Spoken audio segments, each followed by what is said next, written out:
Ya. Hoy día vamos a pasar calor, temperatura y un poquito de termodinámica, pero poco. Entonces, ya. Los conceptos claves que tenemos que tener fresquitos en nuestra cabeza es calor, temperatura, cambios de estado, escala de temperatura, que va a ser lo que vamos a ver esta clase.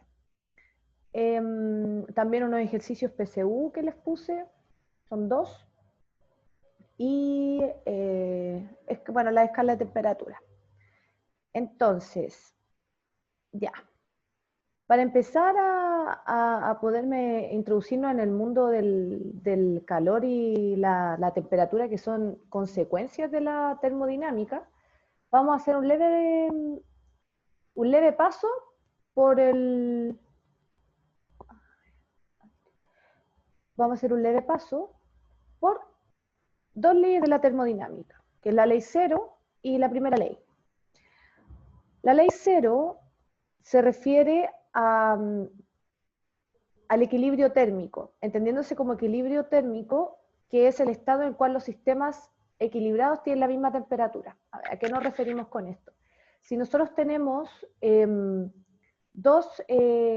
por ejemplo, una taza de café recién servida y nuestro medio ambiente, que está a una temperatura, digamos, de 25 grados, no, mejor digamos que invierno y está a una temperatura de 10 grados Celsius, hace frío. El café, junto con el espacio donde está puesta la taza de café, van a tender al equilibrio. O sea, hay una transferencia de energía. Eso es importante que tengamos claro en esta materia, de que acá lo que se mueve es el calor. No es que uno gane frío, por ejemplo, o gane. No puedes transferir eh, temperatura baja. No sé si me explico. O sea, cuando hay transferencias de calor, lo que se transfiere, tal como dice la palabra, es el calor. Por lo tanto, la transferencia va desde el, el cuerpo que está a mayor temperatura con respecto al cuerpo que tiene menor temperatura. Hacia allá va el flujo del calor. Por lo tanto, el equilibrio térmico es el momento en que los dos cuerpos idealmente, bueno, el equilibrio térmico se logra cuando los cuerpos adquieren la misma temperatura. ¿Ya? Entonces, esa es la ley cero de la termodinámica, que es la de equilibrio térmico. La primera ley habla del principio de conservación de la energía, igual que el principio de conservación de la materia. Eh, También todo se refiere como a masa y energía. Entonces, o se transfiere masa, o se transfiere energía. En este caso hay transferencia de energía en forma de calor. Y este principio dice que la energía no puede ser creada ni destruida, solo puede transformarse de un tipo de energía en otro. Por ejemplo, nosotros tenemos un caso, una fuente en nuestra cocina con agua fría y la empezamos a calentar. Entonces nosotros a través de la llama le empezamos a transmitir calor a esa agua a través de la conducción tanto de nuestra olla, que puede ser metálica. Se le empieza a transferir calor, ese calor empieza a ser reflejado a través del movimiento de las partículas, y ese movimiento de las partículas se refleja escalarmente, refiriéndonos a un número en específico, como la temperatura.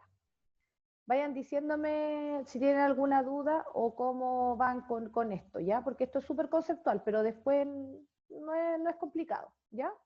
Si cualquier cosa me van diciendo, ¿ya?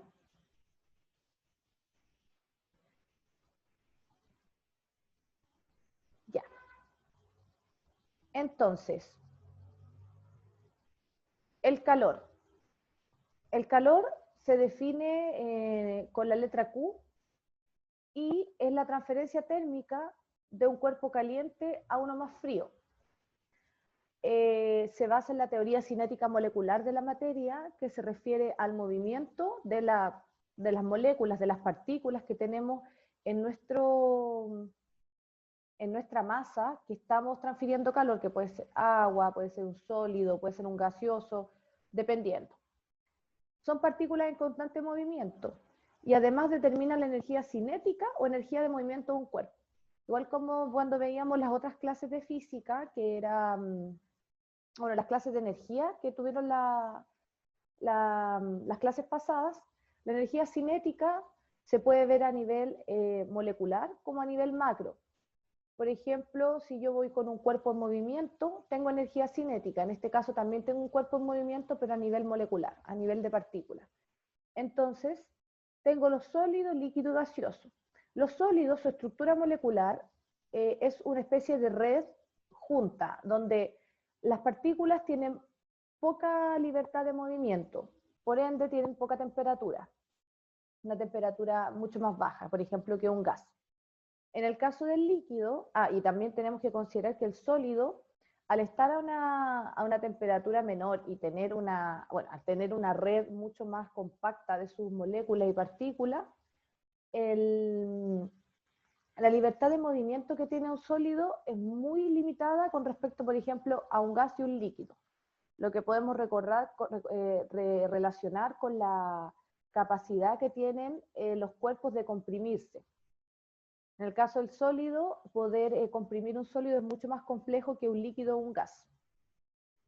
El líquido tiene una libertad un poco mayor, pero sigue siendo menor que el gas, donde las partículas, si nosotros no las tenemos delimitadas en un espacio, ellas tienden a irse y seguir su camino por otros lados. Por ejemplo, cuando queremos nosotros tener un vapor, si nosotros tenemos nuestro vapor y no está delimitado por un espacio, por una tapa, el vapor se va a ir.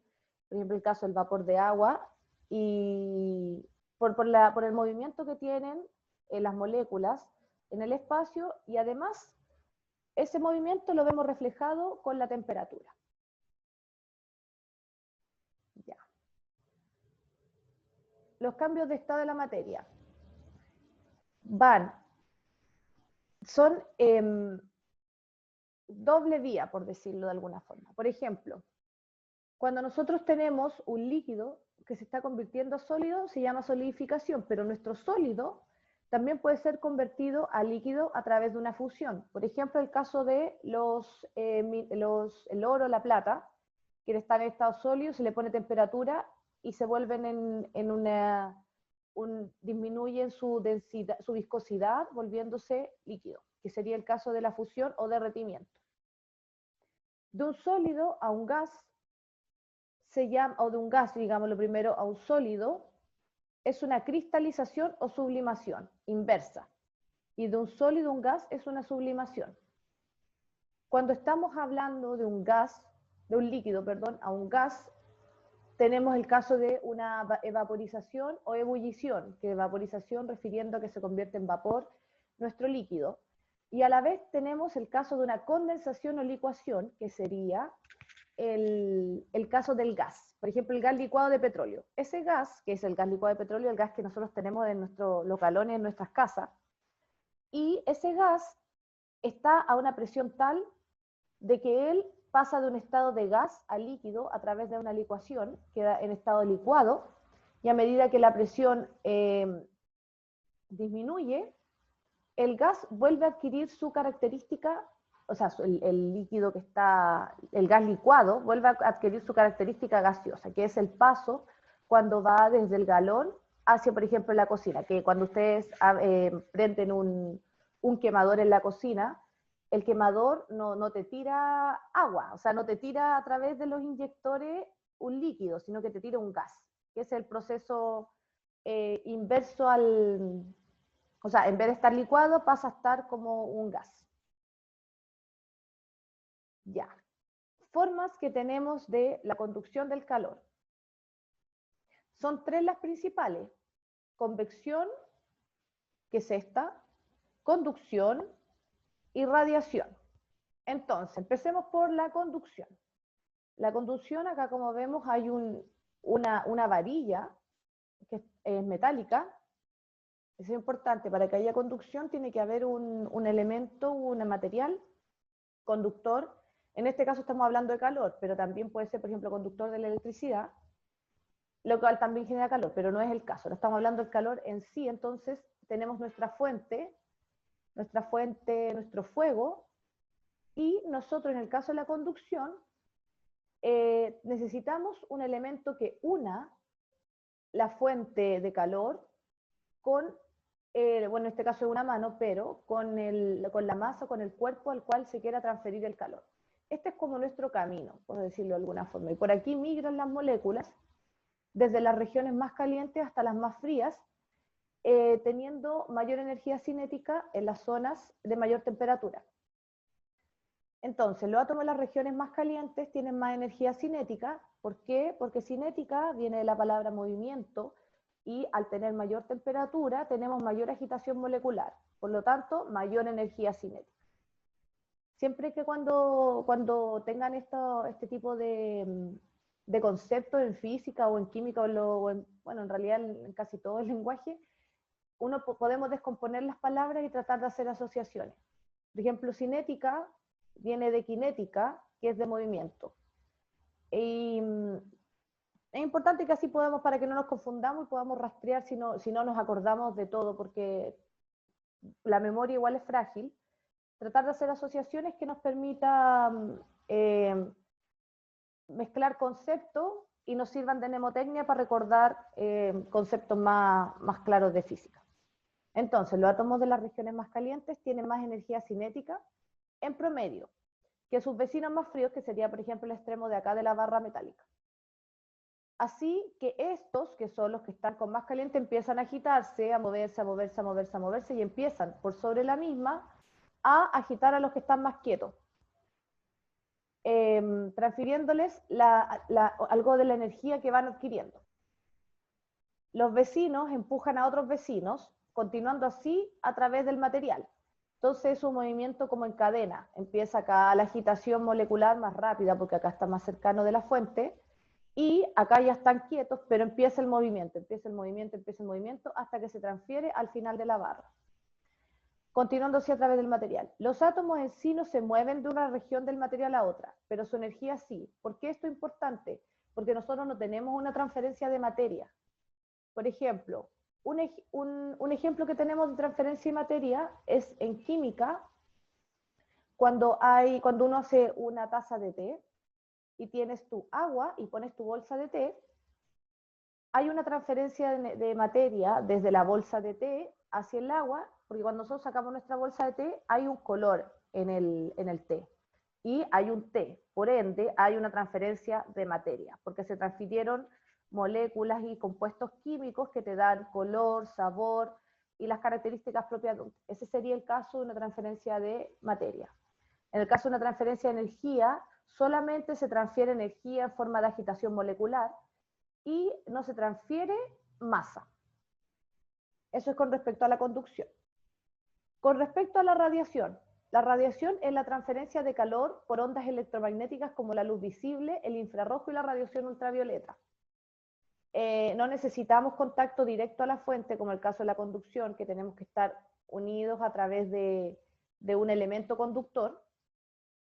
La radiación se siente a diferentes distancias, que son, bueno, en el caso del Sol tenemos grandes distancias para que nosotros recibamos la radiación, la cual, a pesar de que tenemos una gran distancia, como la capa que nos cubre a nivel de tierra, esa capa que nos debería cubrir para que no nos quememos vivos, cada vez más delgada, entonces cada vez se va sintiendo mayor la energía entregada por el Sol a los cuerpos vivientes en la Tierra. Ya, eso es la radiación. Con respecto a la convección es parecida a la conducción, pero a diferencia es que no necesitamos un elemento que una la fuente directo con el cuerpo donde queremos transferir la energía. Esta transferencia de calor es por movimiento de una masa de fluido, eso es importante. La conducción es a través molecular, a través de cada partícula que está presente, en este caso nuestro fierro, como una especie de fierro. En la convección nosotros hacemos un intercambio de calor a través de masas de un fluido. Estamos refiriéndose a fluido que puede ser un gas, puede ser un líquido. Por ejemplo, podría ser cuando uno se mete a los ríos, a las playas y tenemos, de repente, no sé si se han fijado que hay como masas de agua que son más tibias que otras. Esa forma es la forma de transferencia de calor de manera convectiva. Es lo mismo cuando nosotros, por ejemplo, tenemos, bueno, hacemos tenemos un vaso de jugo que le echamos hielo, tenemos dos masas con diferente temperatura. Una es la masa sólida del hielo y una es la masa líquida del jugo. Entonces, a medida que se va derritiendo, se va haciendo una transferencia de calor y se va alcanzando el equilibrio térmico, que sería la forma en que el líquido transfiere el calor al hielo y por ende el hielo se derrite y se hace una homogenización de temperatura en nuestro vaso. Entonces, la convección es transferencia de calor por movimiento de una masa de fluido de una región del espacio a otra. Como ejemplos conocidos tenemos los sistemas de calefacción domésticos, de aire caliente y de agua caliente, el sistema de enfriamiento de un motor de combustión y el flujo de sangre del cuerpo, que se van mezclando masas a diferentes temperaturas hasta alcanzar el equilibrio térmico. Ya. Esto con respecto a la conducción. La conducción, como tiene relación con la transferencia de energía a través de un material, cada material tiene diferentes conductividades térmicas. Por ejemplo, no es lo mismo que yo ponga un metal a que yo ponga, por ejemplo, un plástico o un vidrio. ¿Por qué? Porque todas estas materiales tienen características específicas de cómo ellos vibran molecularmente, transfiriendo la energía de una molécula a otra para alcanzar temperatura y además de cuánta temperatura logra resistir cada uno. Los que tienen mayores conductividades térmicas, como vemos acá, son los metales. La conductividad térmica se mide en watt sobre metro por Kelvin, ¿ya? Y en el caso del aluminio es el mayor y tiene 205 grados, o sea, 205 watts metro por Kelvin. En el caso de los sólidos, tenemos los ladrillos, que es aislante, que tiene una baja conductividad térmica. Por ejemplo, el caso de los hornos de ladrillo o hornos de barro, donde principalmente el objetivo de un horno es que guarde el calor dentro de su espacio y que no disipe hacia el medio ambiente. Entonces, los hornos principalmente son construidos por ladrillo, por materiales que sean aislantes y que generen un espacio cerrado de temperatura, con la mayor cantidad, ojalá, de disipación de energía. Tenemos el concreto también, bueno, el corcho, la madera que tiene muy bajo, eso con respecto a los sólidos y los gases, el aire bajísimo, el oxígeno bajísimo. Entonces, recapitulando, con respecto a la conducción y a las conductividades térmicas, los mejores conductores siempre van a ser los metales, siendo el aluminio por excelencia de los más importantes. Ya, cuando nosotros hablamos de conducción, dijimos que era una forma de transferir energía. Esa transferencia de energía se mueve a través de un flujo, igual que un flujo de agua o un flujo eléctrico, este es un flujo de calor. Y este calor, aquí está mostrado como la variación de calor con respecto al tiempo. Cada vez que nosotros hablamos de flujos, es con respecto al tiempo. El flujo de lo que sea es una ¿cómo se llama esto? Es una masa, una cantidad de energía o de materia a través del tiempo que se puede calcular. Por ejemplo, cuando nosotros hablamos de caudal, que refiere caudal a caudal de agua, por ejemplo, es una cantidad de volumen de agua, metros cúbicos, sobre tiempo, que pueden ser segundos, horas, generalmente en el sistema internacional se usa el segundo, pero para caudales se puede usar la hora para no ser tan instantáneo. Entonces, la conducción puede ser un flujo de calor que es denominado con H, y es la variación, esa D es una D de derivada, que es una variación de calor con respecto al tiempo, ¿ya? Las unidades de corriente de calor son unidades de energía por tiempo, o sea, potencia. Cuando nosotros hablamos, esta es una potencia calorífica. La unidad del Sistema Internacional de la Corriente de Calor es el watt, que un watt quiere decir un joule por segundo, y joule, recordemos que es unidad de energía, el joule, la caloría, pero vamos a principalmente usar el joule, porque es en el Sistema Internacional. podemos determinar las unidades de K, que serían de las conductividades térmicas, despejando la ecuación y verificando que las unidades sean watt metro por Kelvin. Si a nosotros en algún momento nos dan ciertos datos y nos piden determinar la conductividad de un elemento X, por ejemplo, y dijeran, ya, mire, estas son las condiciones, necesitamos saber cuál es la conductividad térmica de un elemento desconocido.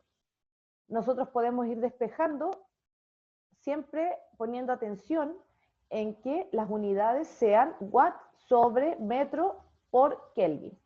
Si están de otra forma, no corresponde a conductividad térmica. Ya.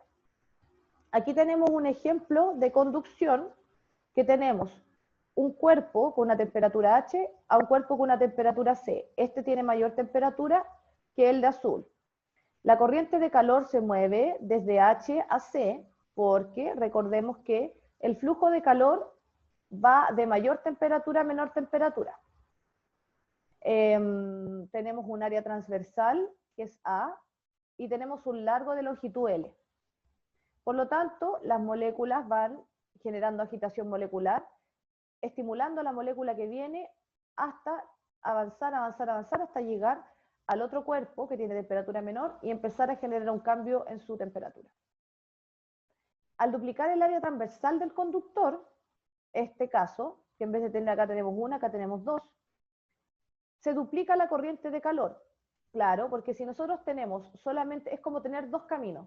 Si nosotros tenemos un camino, va a pasar una cantidad X de personas, que en este caso serían las moléculas, una cantidad X de moléculas, pero si nosotros tenemos doble vía, las moléculas van a migrar por dos caminos. Por lo tanto, aumentamos nuestro flujo de calor, aumentando nuestra sección transversal. Y al duplicar la transversal del conductor, se duplica la corriente de calor. Por lo tanto, el flujo de calor, H, es proporcional al área transversal. El flujo de calor es proporcional al área disponible de transferencia. ¿Ya? ¿Cómo van?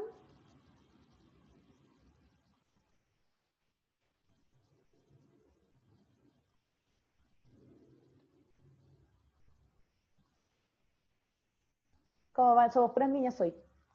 ¿Van bien? Ya. Cualquier duda me dicen. Pero igual es bien conceptual esta materia. Bueno, bacán. Entonces, ya. Dijimos que aquí aumentamos el área transversal y mantuvimos la longitud. Importante, solamente variamos el área transversal. El tercer caso, al duplicar la longitud del conductor se reduce a la mitad la corriente de calor. Por lo tanto, en el caso cuando decíamos que H era proporcional al área transversal, este caso es inverso, o sea, el flujo de calor es inversamente proporcional a L. Duplicando la longitud entre la unión entre el cuerpo de más temperatura y el de menor temperatura, se reduce a la mitad la corriente de calor. ¿Ya?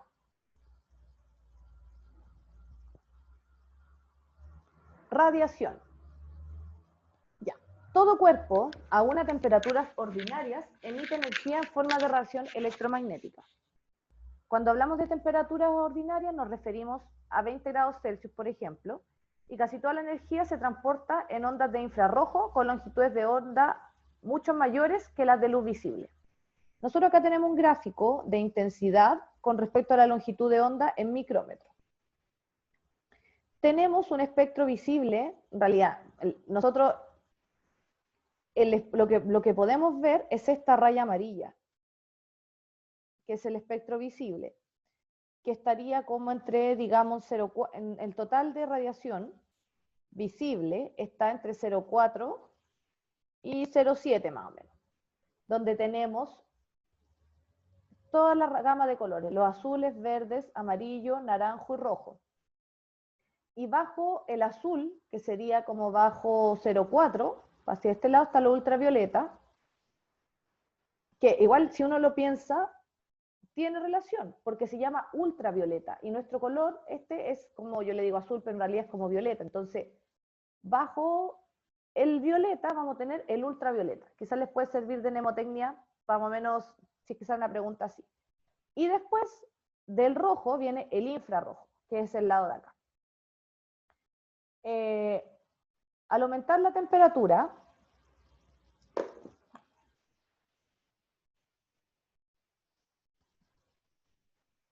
¿Qué pasó? Ahí está.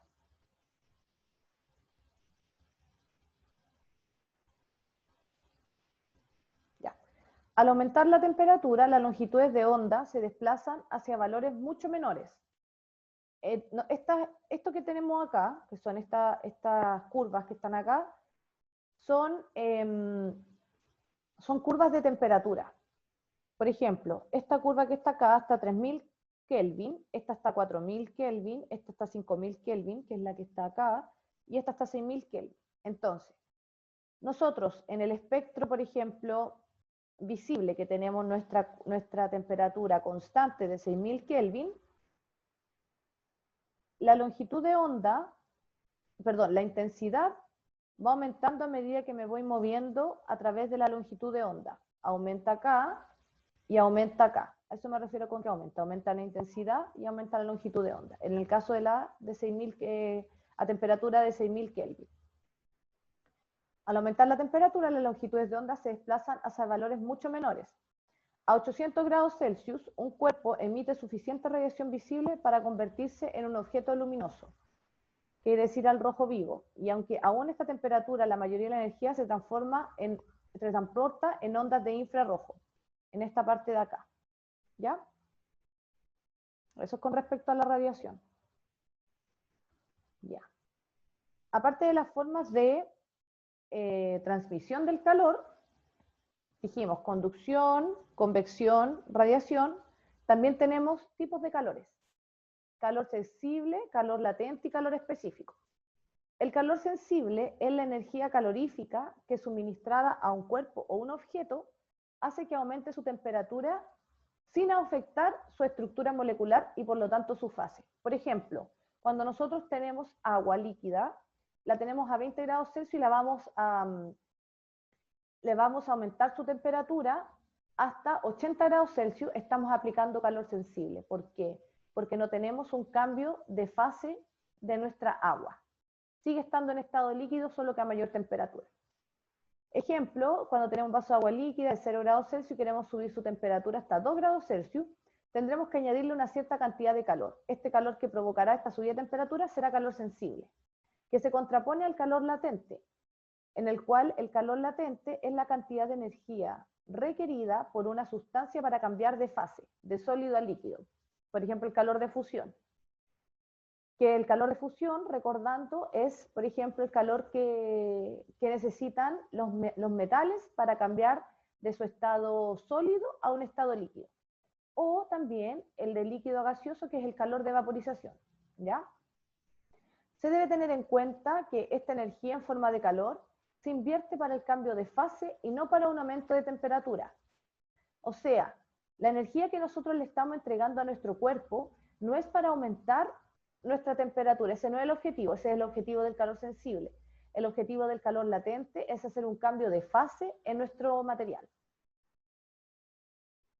Por ejemplo, nosotros tenemos nuestra fuente de calor y la temperatura del agua no varía cuando superamos, la temperatura del agua no varía, y agua a 100 grados Celsius se empieza a convertir en vapor de agua, por lo tanto, hay un calor latente de vaporización presente en este sistema que propicia un cambio de fase desde el estado líquido hasta el estado gaseoso, lo que también obedece a los principios de la termodinámica, que hablábamos de que la energía no se crea ni se destruye, sino que se transfiere, y en este caso, esta temperatura que tenemos acá, que ya llegando a su estado de ebullición, que es su estado de cambio, su momento de cambio de fase, esta energía comprendida en esta agitación molecular que tenemos en esta fuente con agua, se transforma principalmente, es como que las partículas,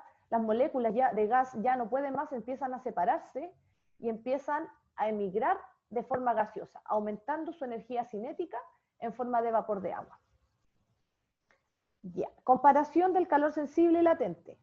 El sensible, cuando hay cambio de temperatura, eso es importante. Sensible, hay cambio de temperatura.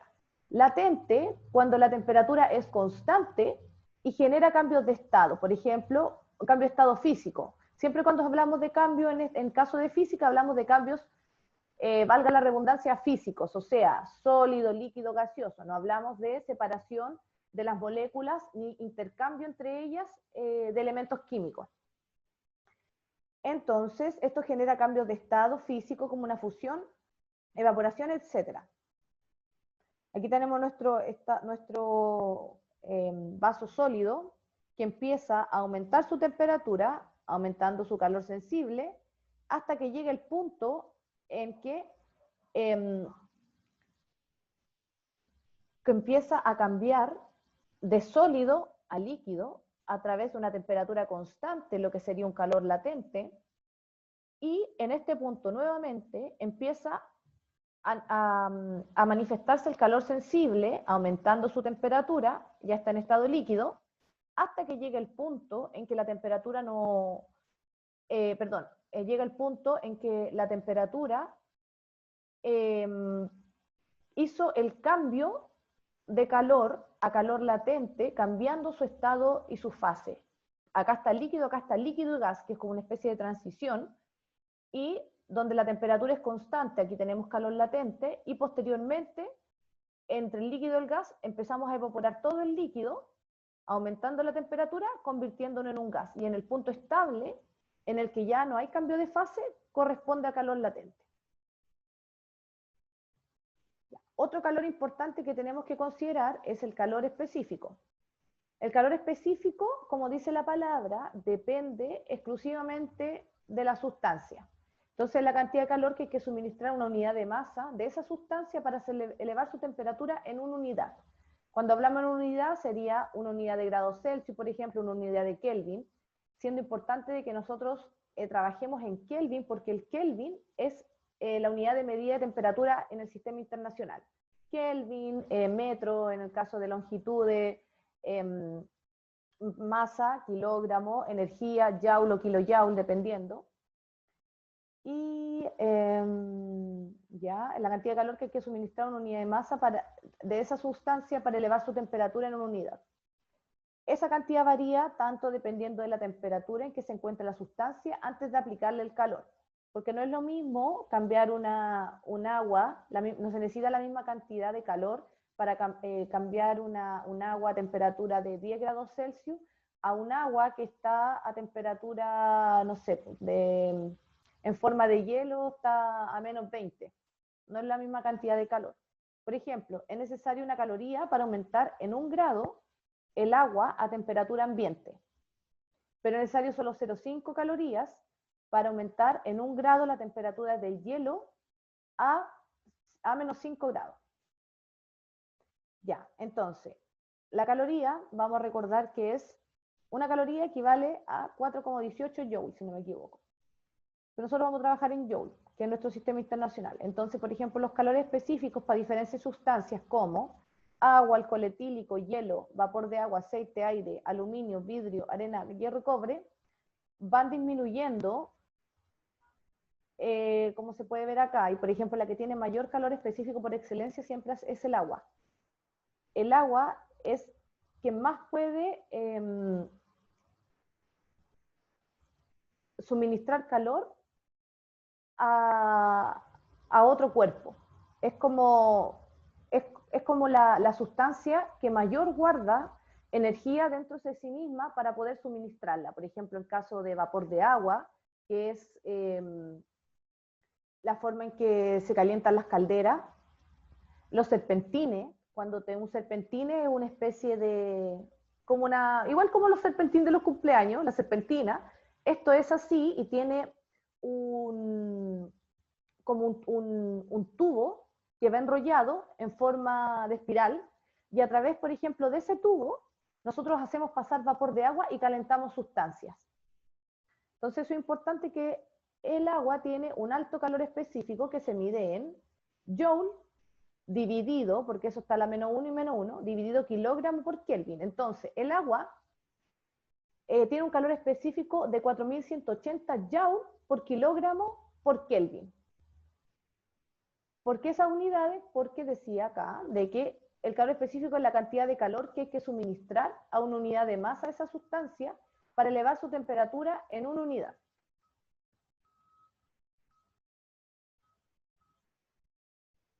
Ya.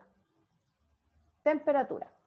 La temperatura es la, como a ver, ¿cómo decir? Es la forma de medir la agitación molecular y la transferencia de calor, de energía, en nuestra cuantificación.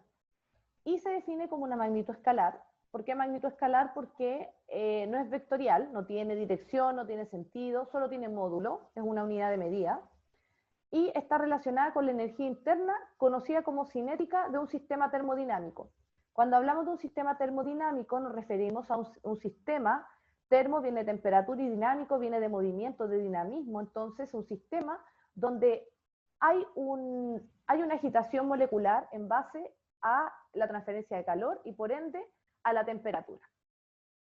Entonces, eso está asociado a los movimientos de las partículas del sistema, sea en sentido translacional, rotacional o en forma de vibraciones. Cuando hablo de translacional, rotacional o en forma de vibraciones, no estamos hablando de un sistema lineal, porque en la termodinámica y en los gases sobre todo, los movimientos dejan de obedecer las leyes de movimiento rectilíneo uniforme, por ejemplo, sino que ellos tienen movimientos impredecibles de las partículas, y esto también tiene influencia la presión, la temperatura, las condiciones que tú tengas tu material y qué es lo que estás calentando, por ejemplo. Si tú tienes un gas y le pones gran presión al gas y además le aumentas la temperatura, tienes una probabilidad de que tu recipiente que contiene el gas explote. ¿Por qué? Porque dentro de ese recipiente nosotros tenemos una agitación molecular que no tiene direcciones previstas, sino que tiene movimientos, en el caso de rotacional, girando alrededor de sí mismo, vibraciones en que se mueven, por ejemplo, en el caso de la conducción, que van moviéndose a través del conductor, y translacional porque se mueven alrededor del espacio sin sentidos previsibles. El equilibrio térmico, que según la ley cero de la termodinámica, es desde el cuerpo de mayor temperatura a otro de menor temperatura, es donde se mueve el calor. Siempre es importante que lo tengan muy claro de que el calor es el que migra.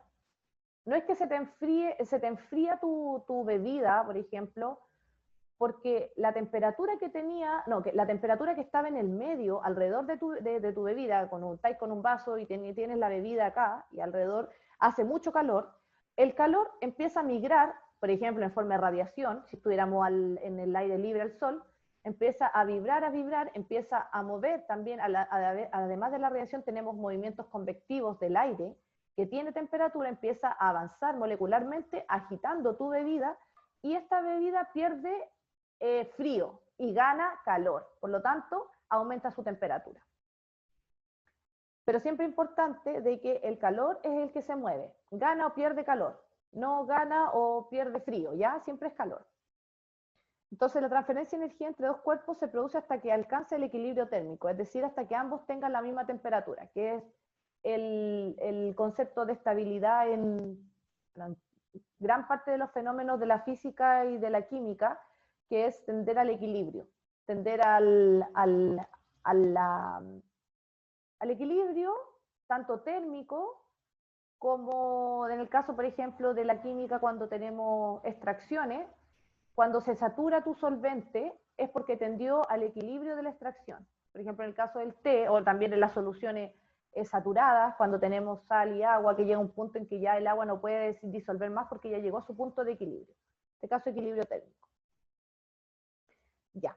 Otra cosa que yo les puse acá es el coeficiente de dilatación lineal, que ese tiene que ver con la conducción, y es el cociente refiriéndonos a una división que mide el cambio relativo de longitud o volumen que se produce cuando un cuerpo sólido o un fluido dentro de un recipiente cambia de temperatura provocando una dilatación térmica.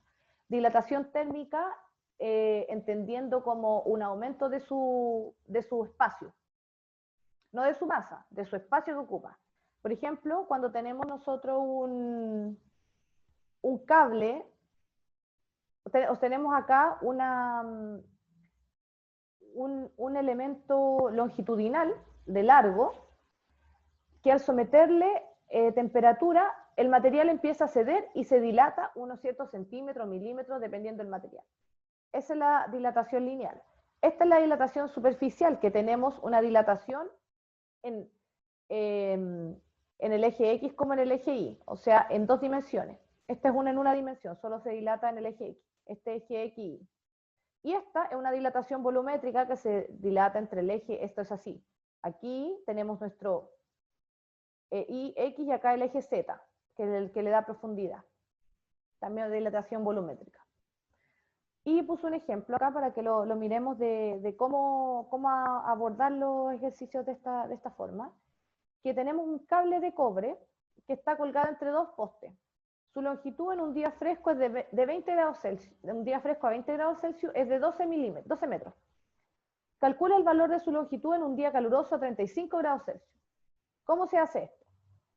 Entonces, partiendo de la definición del coeficiente de dilatación lineal y sabiendo que para el cobre el coeficiente alfa, que es nuestro coeficiente de dilatación lineal, específico para cada material, es de 17 por 10 a la menos 6 grados Celsius a la menos 1, que sería 1 dividido grados Celsius por unidad de medida. Tenemos nuestra ecuación acá, en el que alfa es nuestro coeficiente de dilatación lineal, tenemos 1 dividido el largo por la variación de la longitud con respecto a la temperatura. Y nosotros lo que queremos saber es el valor de su longitud. Por lo tanto, queremos saber su delta L. ¿Ya? Tenemos el coeficiente, que lo dan acá. Tenemos el largo, que lo tenemos acá. Y tenemos la variación de temperatura, que va desde los 20 a los 35 grados. Desarrollando esta ecuación, despejándola, podemos ver de que el cobre sufre un aumento de longitud de apenas 3 milímetros. O sea, es decir, que el cable pasa de tener 12 metros a tener 12,003 metros. ¿Ya? Pero igual sufre un cambio, a pesar de que es mínimo, aumentando 15 grados Celsius de temperatura, hay una dilatación lineal. Ya. Volviendo a la temperatura, la unidad, el instrumento que nosotros utilizamos para medir temperatura es el termómetro.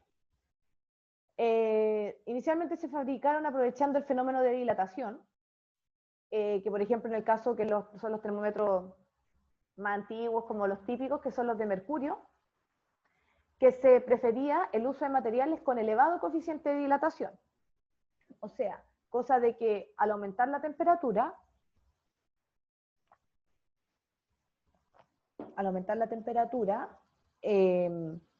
nuestro material pudiera rápidamente moverse para ser más, es como más sensible, por decirlo de alguna forma, más sensible a la agitación que tiene está el termómetro, hay un líquido caliente, él recibe la temperatura y empieza a subir más rápido, que era el caso del mercurio. De modo que al aumentar la temperatura, su estiramiento era fácilmente visible. La sustancia que se utilizaba más frecuente en este tipo de termómetro ha sido el mercurio, encerrado en un tubo de vidrio que incorporaba una escala graduada, pero también alcoholes coloreados en termómetros grandes. Aquí yo puse diferentes tipos de termómetros, infrarrojos, estos son termómetros ambientales que están acá de esta forma, termómetros bimetálicos, canastillas se llaman estos se llaman termómetros de distancia, que están, aquí tenemos nuestro sensor que mide la temperatura, y este está unido a nuestro medidor como a través de un cable. Tenemos los digitales, y eso así como los más representativos de los tipos de termómetros. Ya. Escalas de temperatura. Para medir la temperatura, nosotros la podemos medir en la escala que se nos ocurra. O sea, si inventamos nuestra propia escala, lo podemos hacer. El tema es que hay que mantenerse igual como por ¿cómo se dice? Las convenciones. Las convenciones establecidas a lo largo de la historia para medir temperatura. Los Celsius, los Fahrenheit y los Kelvin. De esos tres, los utilizados en los ejercicios y en el sistema internacional son los Kelvin. Los Celsius toman en cuenta el valor 0 grados Celsius para el punto de fusión del agua, mientras que el punto de ebullición del agua corresponde a 100 grados Celsius, que es en el que nos basamos en la vida diaria nosotros.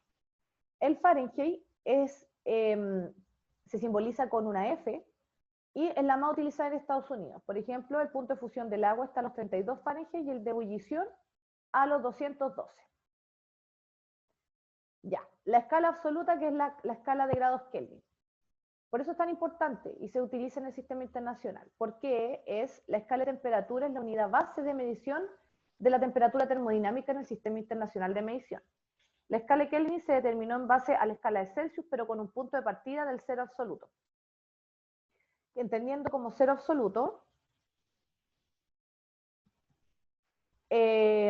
como punto cero, la temperatura teórica más fría se llama cero absoluto, en el cual el movimiento térmico de los átomos y las moléculas alcanza su mínimo.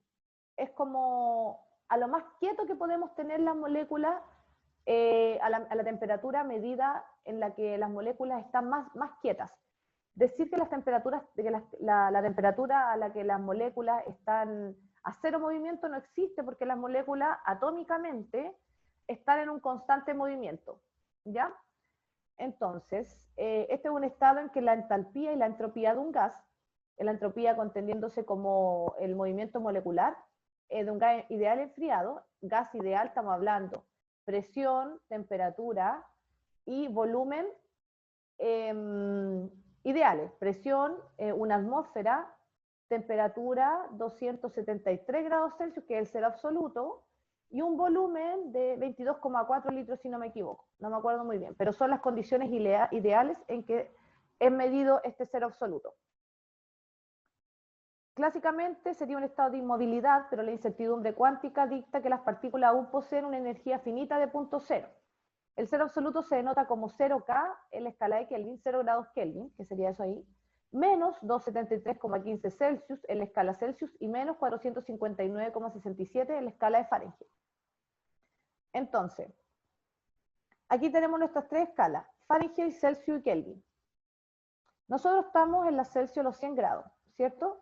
Que es el punto de ebullición del agua, a los Fahrenheit 212, y a los Kelvin es 373,15. Los Kelvin es el 0 grados Celsius corresponde a los 273,15 Kelvin. Entonces, si nosotros nos dicen tenemos una temperatura de 35 grados Celsius y tienes que meterla a una ecuación para resolver un ejercicio y se tiene que poner la temperatura siempre concordante en el sistema internacional en Kelvin, ¿nosotros qué hacemos? A los 273,15 le sumamos los 35 grados Celsius, dándonos una temperatura de 300, ¿cuánto? 308,15 grados Kelvin, ¿ya? Aquí tienen las conversiones, pero igual se las puse más en otra diapo más grande.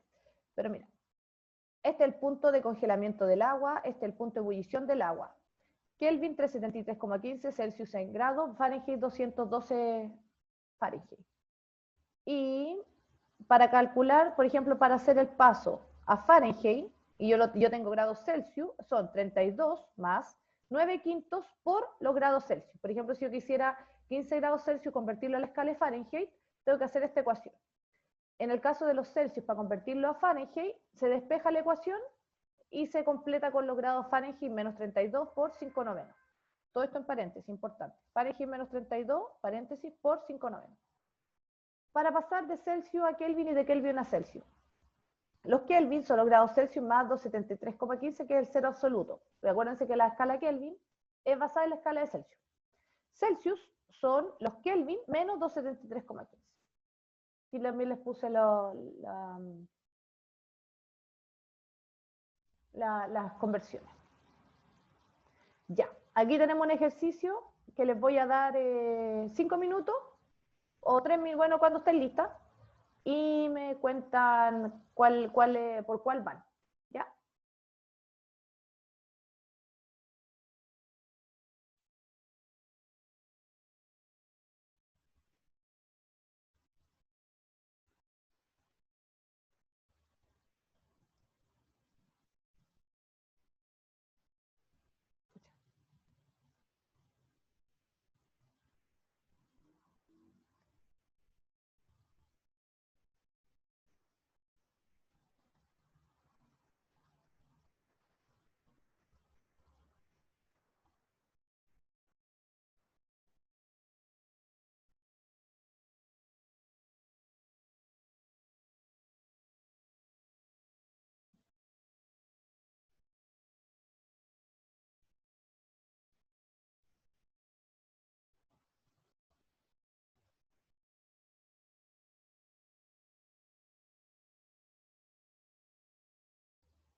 Si tienen alguna duda también del ejercicio lo podemos conversar, ¿ya?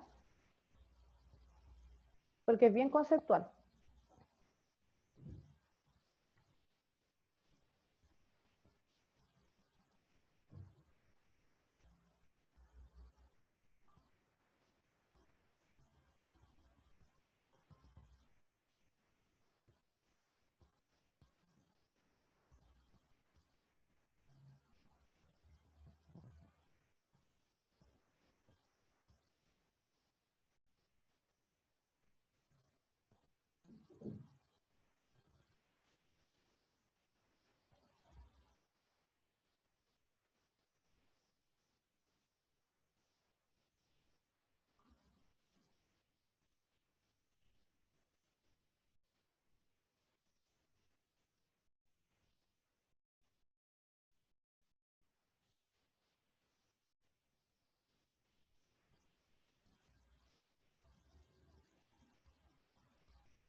Ya, tenemos 3D.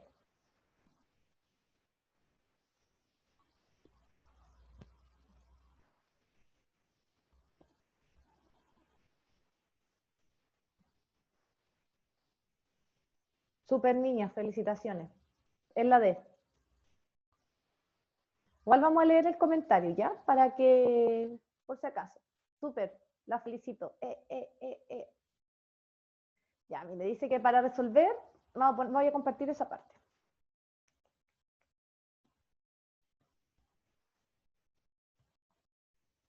Dice que para resolver correctamente esta pregunta se debe comprender un gráfico de longitud en función de la temperatura de dos alambres. A partir del gráfico se tiene que los alambres P y Q, cuyas respectivas longitudes iniciales son L0 y 2L0, registran una misma longitud final al experimentar un cambio de temperatura de 0 a T3, lo que implica que la variación de longitud de P es mayor que la variación de longitud que experimenta Q. El coeficiente de dilatación lineal de un alambre depende de su material, siendo mayor en aquellos materiales que experimentan una mayor variación de longitud para un mismo cambio de temperatura. En consecuencia, como el alambre P se dilata más que el alambre Q al experimentar la misma variación de temperatura, el coeficiente de dilatación lineal de P es mayor que el que de Q. De modo que la respuesta correcta a la pregunta es la opción D. Súper. Felicitaciones. Bacán.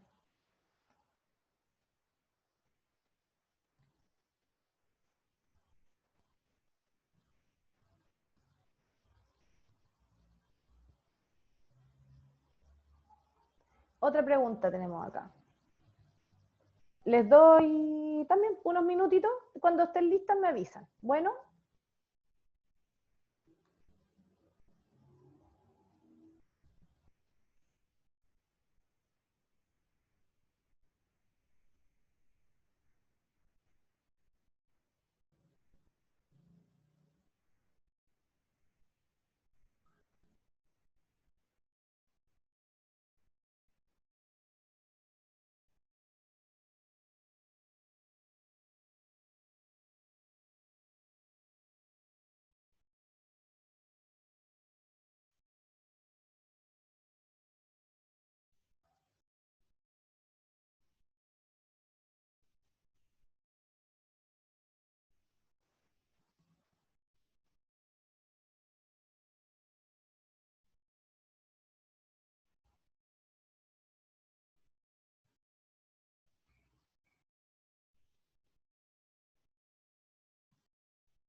Ya. No, veámosla, si no es tan fácil, veámosla con la resolución del ensayo porque son varios pasos, ¿ya?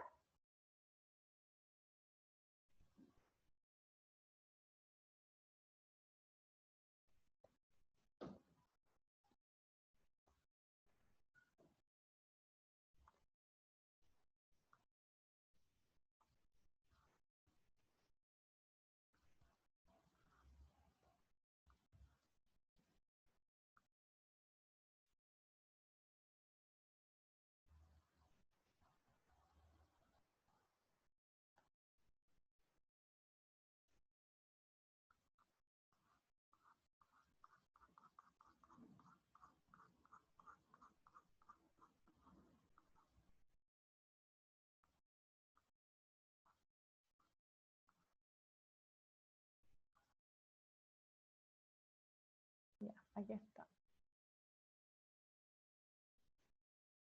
¿La ven? ¿Ven la pantalla, cierto? Sí. Ya.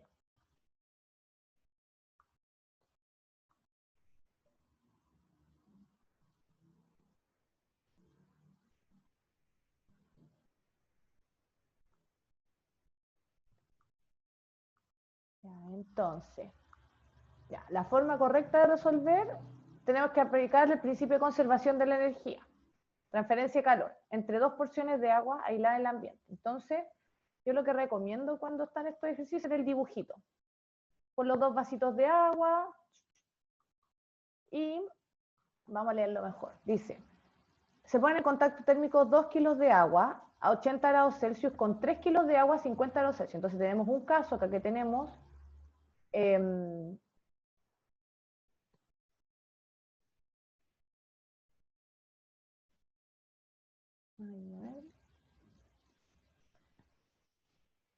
tenemos un vaso grande, vamos a poner, que tiene acá agüita, pucha, no puedo dibujar, todavía no, estoy con una cosita con un lápiz, todavía no cacho muy bien cómo se usa, pero la próxima yo voy a estar más pro, denme tiempo para las clases. Ya, entonces en un vasito tenemos 2 kilos de agua, aquí, una masa igual a 2 kilos, una temperatura igual a 80 grados Celsius. Bueno, ahí puedo dibujar. Y aquí, no sé cómo pasó eso. Ya. Y aquí tenemos, ya, aquí vamos a tener una masa igual a ya 2 kilos, temperatura 80. Aquí tenemos nuestro otro vaso que tiene 3 kilos de agua a temperatura de 50 Celsius. Y ya, y nos preguntan por la temperatura de equilibrio.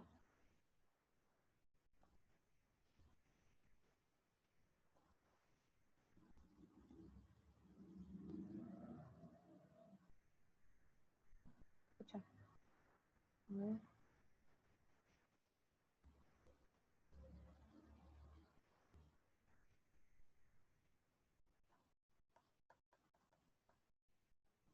Ya, entonces, principio de conservación, nos preguntan por la temperatura de equilibrio.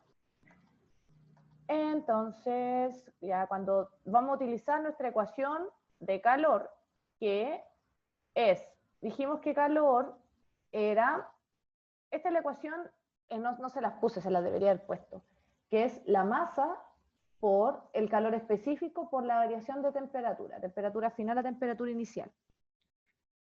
Entonces, cuando dos sustancias a distinta temperatura se encuentran en contacto térmico, se produce transferencia, eso ya lo sabemos, ¿cierto? El calor absorbido por una sustancia en ausencia de cambio de fase, porque acá nos hablan de que no hay cambio de fase. Solo nos dicen que hay, y aparte se deduce que no hay un cambio de fase. ¿Por qué? Porque va de 80, que es la temperatura más alta, a 50 grados Celsius. Entonces la transferencia de energía se va a producir desde los 2 kilos de agua a los 50 grados Celsius. Va a haber una transferencia de energía en forma de calor. Por lo tanto, debería la temperatura aumentar a los 50. ¿Ya? Vamos ahora a ver como a nivel de número. Entonces, el calor absorbido por una sustancia en ausencia de cambios de fase puede determinarse mediante el producto de su masa calor específico y la variación de temperatura. Ya, entonces, bueno, este es el caso de un sistema aislado, que no sé si será este, que dice, dice, se encuentran aislados del ambiente. ¿A qué refiere eso? Cuando ustedes les hablan de que se encuentran aislados del ambiente, es debido a que no hay transferencia de energía hacia el medio, sino que tenemos nuestros dos vasos y los dos vasos alrededor, igual como lo hemos hecho en todos los otros ejercicios, que hacemos nuestro círculo delimitador de todo el espacio, y dentro de ese círculo donde están nuestros dos vasos, solamente hay transferencia de energía entre un vaso y otro. No hay transferencia de energía hacia el medio. O sea, no hay disipación de energía porque el sistema está aislado. Eso es importante. Ya. Entonces, organizándonos, ya más o menos tenemos una directriz para dónde va la cosa. Tenemos la ecuación, que es el calor absorbido, ya, la temperatura final menos inicial, porque siempre que es un delta temperatura, se tiene que considerar de final inicial. ¿Ya? ¿Por qué? Porque si nosotros nos ponemos al revés nos va a dar negativo y nos va a interferir en el resultado. Ya tenemos esa ecuación, y por otra parte, si la sustancia antes descrita se encuentra en un sistema aislado, que es este caso, la transferencia de calor se produce únicamente entre ellas hasta que alcanzan el equilibrio térmico, es decir, hasta que su temperatura final sea la misma. En consecuencia, el principio de conservación de la energía, en términos del calor cedido y calor absorbido. ¿Por qué calor cedido? Q1, porque en Q1 tenemos nuestros 2 kilos de agua que están a 80 grados Celsius, y ese calor es cedido a nuestro vaso que tiene, no me acuerdo cuánto masa, pero está a 50 grados Celsius, y Q2 es quien absorbe el calor, ¿ya? Entonces, por ley de equilibrio, Q1 más Q2 tiene que dar 0 por termodinámica, ¿ya? No se compliquen tanto con eso, sí, es como para menos que lo tengan en la mente. ¿Y por qué el Q1 y el Q2 tienen que ser iguales, ¿cierto? Porque estamos en equilibrio, pero ¿por qué uno es negativo y el otro es positivo? Porque Q1 es quien cede calor. Q1 es quien entrega y pierde por ende calor y se lo entrega a Q2. Entonces Q2 es positivo. ¿Por qué es positivo? Porque él está constantemente absorbiendo el calor que cede Q1. Por eso es el positivo y el negativo.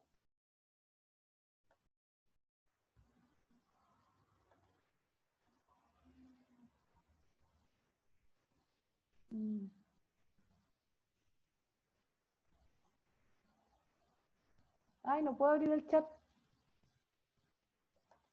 Ahí está. Sí, pues, importa la masa. Acá está, en la ecuación, mira.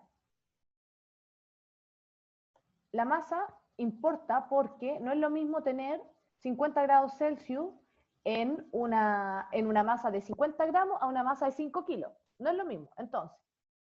Y eso lo muestra la ecuación. Calor igual a la masa por el calor específico. Acuérdense que el calor específico es de acuerdo a cada cuerpo, a cada material. Y las temperaturas, ya. Entonces importa la masa, ¿ya? Entonces, vamos a tener nuestra ecuación. Por equilibrio, Q1 más Q2 tiene que ser igual a 0, ¿ya? Entonces tenemos dos ecuaciones. Tenemos la ecuación particular, que es el calor solo, que es como la ecuación de calor, que es igual a la masa por calor específico, por la variación de la temperatura, que es delta T, ¿ya? Lo vamos a anotar como delta T. Y ahí es simplificado, y ahí este final menos T inicial. Y tenemos el principio de conservación de la energía, que dice que el calor 1 más el calor 2 tiene que ser igual a 0. ¿Por qué? Porque estamos en un sistema aislado, y además hay un equilibrio térmico. Por ende, como nosotros sabemos que Q1 es quien cede calor, es negativo porque está perdiendo. Y Q2 es positivo porque está absorbiendo calor. Listo. Llegamos a esta ecuación. Entonces tenemos esta ecuación 1, que es esta de acá, y la ecuación 2, que es esta. Entonces, ¿qué vamos a hacer nosotros? Nuestra pregunta es la temperatura de equilibrio que alcanzan las dos porciones de agua.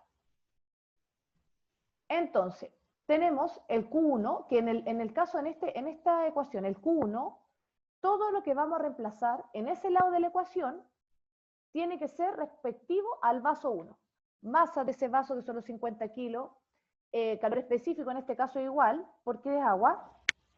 Temperatura final, que desconocemos, que va a ser igual para ambos casos. Es importante que tengamos claro, porque miren, acá en esta ecuación, este es Q1, que es el Q1 de acá, pero reemplazado con esta ecuación de acá, ¿cierto? Y es igual para el Q2 solo que nosotros tenemos que reemplazar con los valores de Q2. Entonces, y con los signos siempre correspondientes. El menos de acá porque está perdiendo y el más de todo esto es porque está absorbiendo. Menos M1, que lo sabemos, el calor específico 1 y el calor específico 2 son iguales, por lo que se pueden cancelar. La temperatura final es nuestra incógnita. Entonces nos va a quedar temperatura final acá y temperatura final acá, en ambos lados. ¿Y por qué es la misma para los dos casos? Porque llega a un equilibrio térmico. Y esa es nuestra incógnita. Siguiendo, tenemos acá. Entonces, ¿qué vamos a hacer con esto para no complicarnos? Vamos a organizar nuestra ecuación. ¿Cómo organizar nuestra ecuación? Acá, como tenemos un negativo, ¿qué es lo que vamos a hacer? Vamos a multiplicar todo por menos 1. ¿Ya? Haciendo eso por menos 1, este queda positivo para simplificar los cálculos. ¿Ya? Porque antes de meter números es importante que tengamos claridad de la ecuación y de los signos, que es con lo que pasa como en los ejercicios de este estilo. Cambiamos por menos 1, acá nos queda positivo, M1, C1 positivo, pero acá, como pusimos un menos 1, que ese menos 1 aplica a toda la ecuación, acuérdense, porque es una igualdad, nos va a quedar T1 inicial al inicio, porque pasó del negativo al positivo, menos TF, ¿ya? Y acá lo mismo, M2, C2 por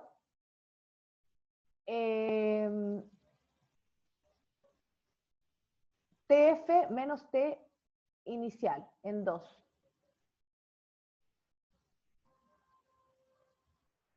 Entonces aquí lo que se reemplaza las ecuaciones, T1 en T2, y esto, no, perdón, no, me equivoqué, chiquilla, no es que se multiplique todo por menos 1, sino que este signo multiplica lo de adentro, para que quede positivo. Entonces por eso hay el cambio acá de signo, y no está el cambio acá, porque si todo hubiera sido multiplicado por menos 1, también veríamos un cambio de signo acá, ¿ya?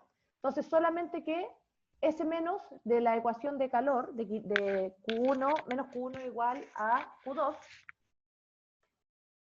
entra ese signo. Entonces queda M1C1 por menos, por más, menos que está acá, menos por menos más que está acá. Listo. Y nos queda la ecuación positiva, para ser más fácil. Pero nosotros queremos saber el TF, ¿cierto? Esa es nuestra incógnita. Entonces, para poder hacer eso, ¿qué tenemos que hacer? Desarrollar la ecuación. Esto es fácil, solo que son varios pasos. Entonces, M1 C1 por T1 inicial menos M1 por C1 por TF inicial. Listo, ahí tenemos porque para poder simplificar, igual que en matemáticas, tenemos que tener los términos asociados.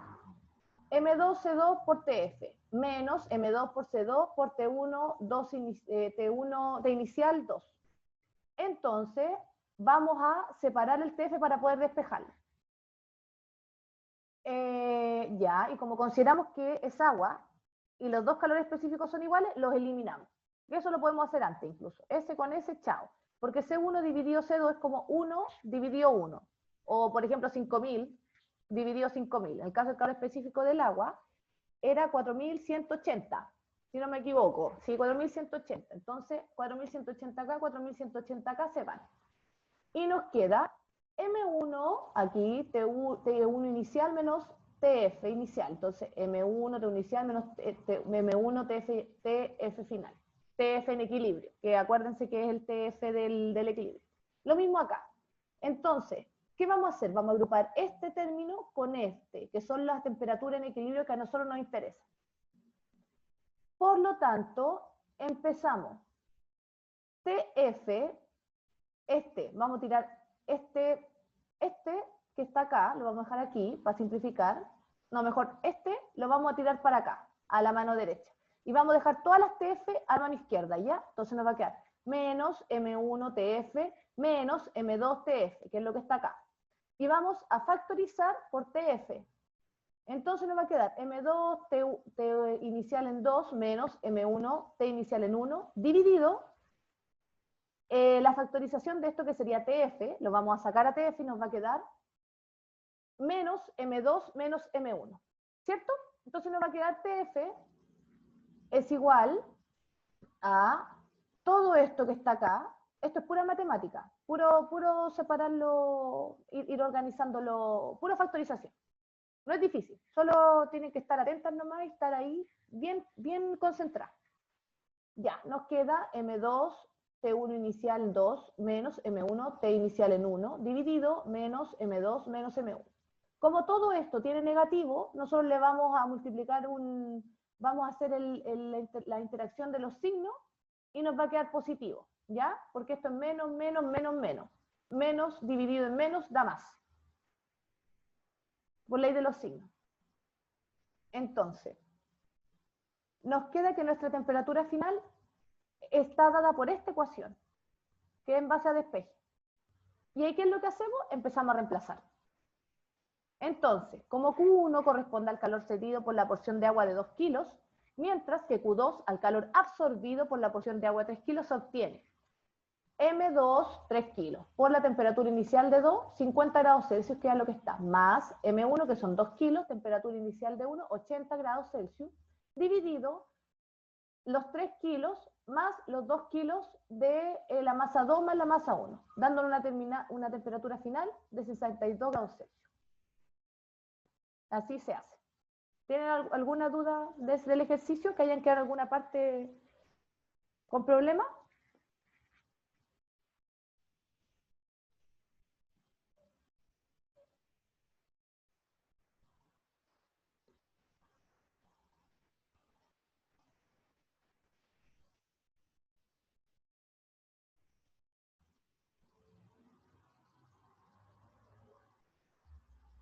¿Lo entendieron bien, niñas?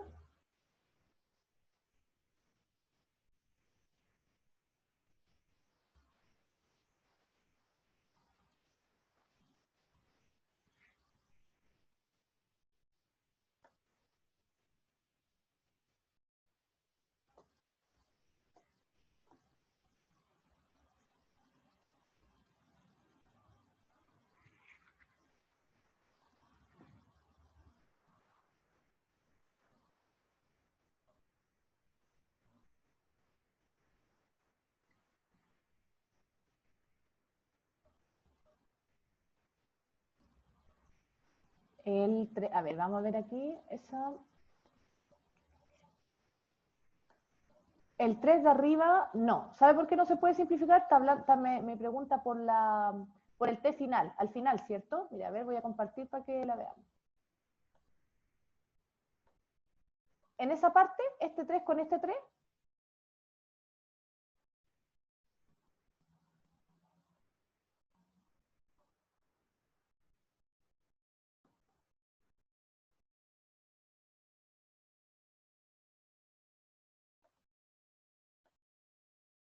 Ya. ¿Sabe por qué no se puede simplificar? Porque tenemos una suma. Cuando hay sumas, no se puede hacer simplificación de fracciones. Eso es súper importante que lo tengan claro. Yo no puedo decir que este 3 se va con este porque este 3 no está solo. Este 3 está multiplicado por 50. Y además tenemos una suma. Al haber sumas o restas en divisiones no se puede hacer simplificación. Si fuera, por ejemplo, si esto no estuviera esta parte, no estuvieran estos dos más, podríamos perfectamente simplificar los 3 kilos y nos quedarían 50 grados Celsius. ¿Ya? Pero no se puede en el caso de... No se puede hacer cuando hay sumas.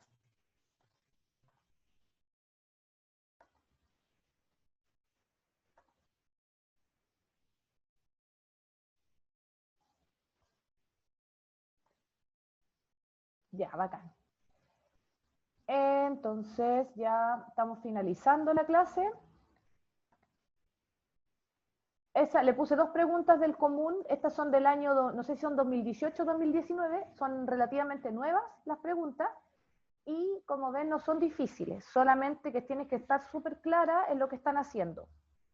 Y no tengan miedo con el tema de termodinámica y calor porque no es tan complicado, sino que es bien conceptual y si les gusta, igual entretenido. Les puse unas páginas de interés para que las vean, por si quedan con algo más de duda. Y eso. No sé si quieren alguna pregunta, alguna duda.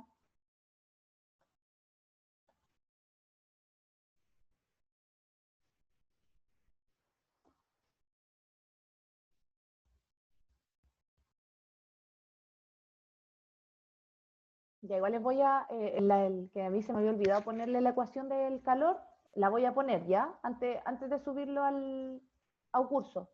Y bueno, cualquier pregunta, igual les voy a dejar mi correo personal porque a veces no me meto un curso y si me quieren escribir, no lo veo. Entonces, ese es mi correo personal por si quieren alguna... Ah, no, pero lo quiero mandar a todas.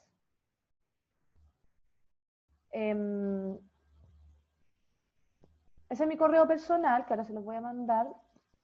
Por cualquier duda que quieran, bueno, lo que sea, ¿ya? Estoy aquí para apoyarla y que les vaya súper bien en la PSU y en la PTU, perdón, y entremos a la universidad o a lo que queramos entrar, lo que sea, pero que nos vaya bien, ¿ya? No sé si tienen alguna pregunta o algo.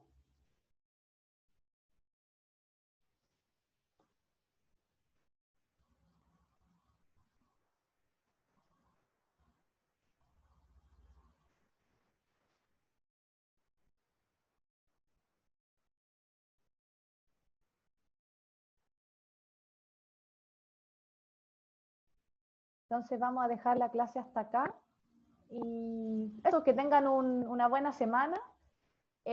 Nos vemos próximamente y, ay, muchas gracias. Que trato de hacerla entretenida para que no sea tan latero, porque si me fome, hasta a mí me aburre, entonces. Vamos equipo y cualquier cosa me escriben, ¿ya? Que estén bien. Nos vemos. Chao. Chao, profe, gracias. Que estén bien. Chao.